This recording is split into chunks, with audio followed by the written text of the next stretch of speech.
Hey everybody, Leosa here. So I'm playing this map the other day, and it just started, and already the other team has all 4 points. I don't know if I'm just stupid or brave, but I decided to stick this one out. Now go ahead and laugh at me, this was a really terrible game for me. Made a lot of poor decisions, and was probably rocking too expensive a suit. But anyway, this match got me thinking about what makes a squad stick together. It seems like some squads are just living for the challenge. They bear through any adversity and just come on through full steam ahead. Other squads seem to just fold at no matter the smallest amount of resistance.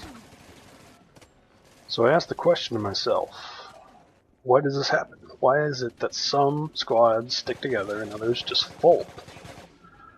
Well, I gave it some thought and did a bit of research, and it seems, at least as far as I'm concerned, it comes down to an interaction of these psychological forces, both on the individual level and the squad level.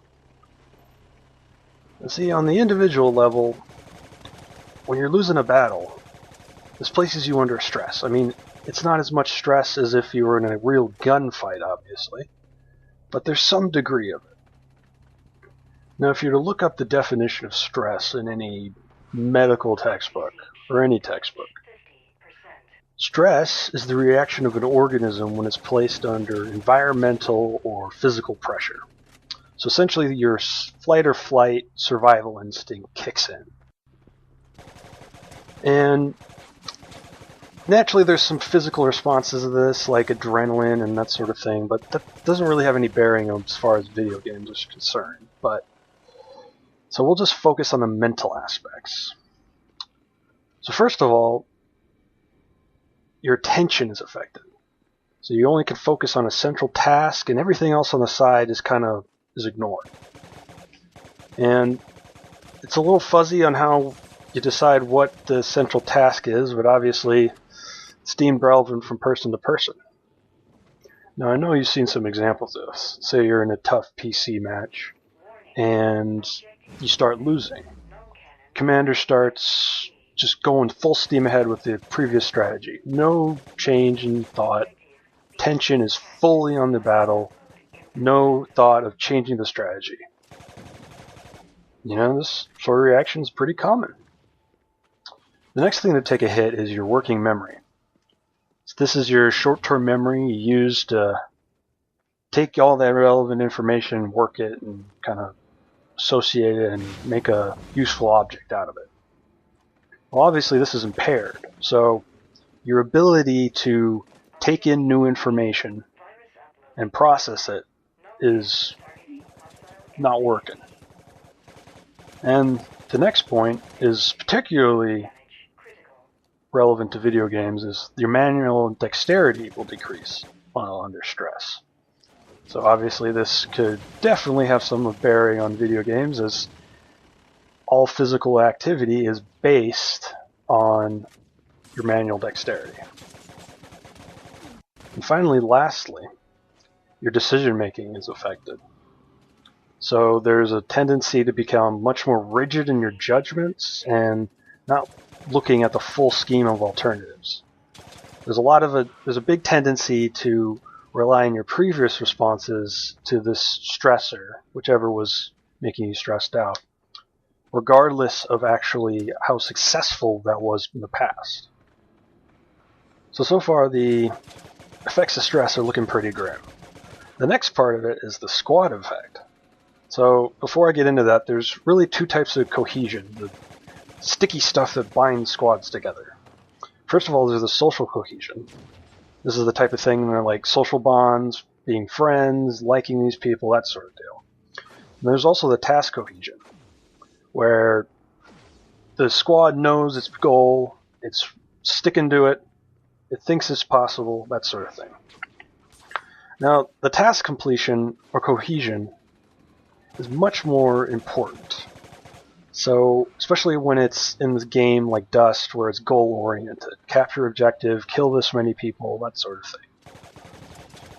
Now, the social cohesion comes into play in the way that it's your ability to work together. So, squad members working with squad members, you're listening to your commander, that sort of deal. Now, your task cohesion breaks down when you lose sight of your goal. Often when the goal seems unattainable or the current strategy isn't working. And your social cohesion is going to break down when the members are unwilling to work together. So there's some sort of problem in how the commander's talking to you, so you don't want to listen to him anymore, that sort of thing. Now you may be asking yourself, Leoso, that's all well and good, understanding how this works, but how does that help me? Well, as these two things, the squad cohesion and the individual effects of stress, they kind of work against each other. So that's what I mean by this, is that since humans are social animals, having the support of a group is going to lessen the effects of stress on the individual. So in the end, a lot of the cohesion of the unit is really up to the leadership.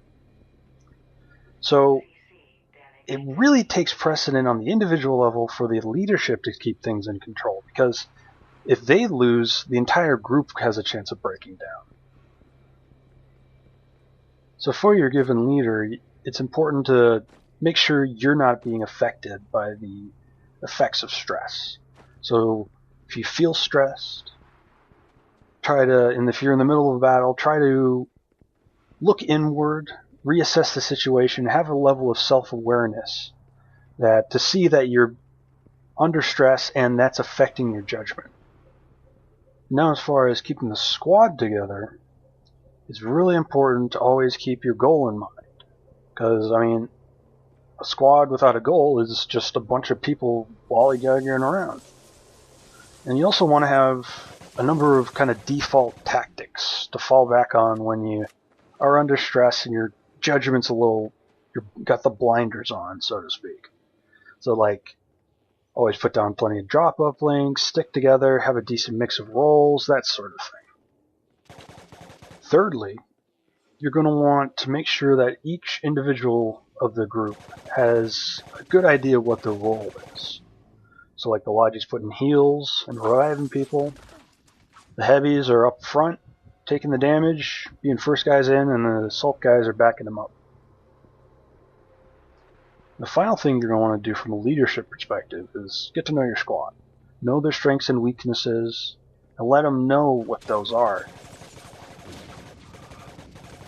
It's really helpful for a line member to know that I am bad at doing A, so I need to work on that. But I don't have to worry about B, because I got that in the bag.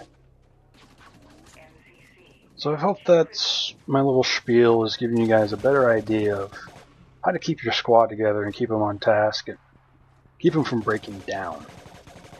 So, as always, thanks for watching, and if you like what you see, be sure to subscribe or leave a comment.